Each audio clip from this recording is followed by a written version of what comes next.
భారతదేశంలో మొట్టమొదటిసారిగా తెలంగాణ ప్రభుత్వం 2 లక్షల రైతు రుణమాఫీ చేయడం అనేది చారిత్రాత్మకం. అది ముఖ్యమంత్రి రేవంత్ రెడ్డి గారితో పాటు కేబినెట్ అన్ని రకాలుగా ఆలోచించి తీసుకున్న నిర్ణయం. మిగతా అంశాల్లో డిపార్ట్మెంట్స్ కూడా అన్నిటినీ కూడా ఖర్చులు తగ్గించుకొని ఈరోజు రైతు ప్రధాన లక్ష్యంగా ఈరోజు రైతు రుణమాఫీ చేయడం అనేది హర్షణీయం.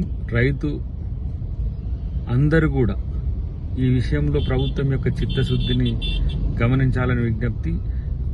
ఎలాంటి భేషజాలు లేకుండా, ఎలాంటి లిమిటేషన్స్ లేకుండా 2 లక్షల వరకు ఒకటేసారి రుణమాఫీ చేసిన ప్రభుత్వంగా ఇది చరిత్రకెక్కుతున్న ప్రభుత్వం. కాబట్టి భవిష్యత్తులో కూడా రైతుల యొక్క బాధల్ని, రైతుల యొక్క కష్టాలను ఈ ప్రభుత్వం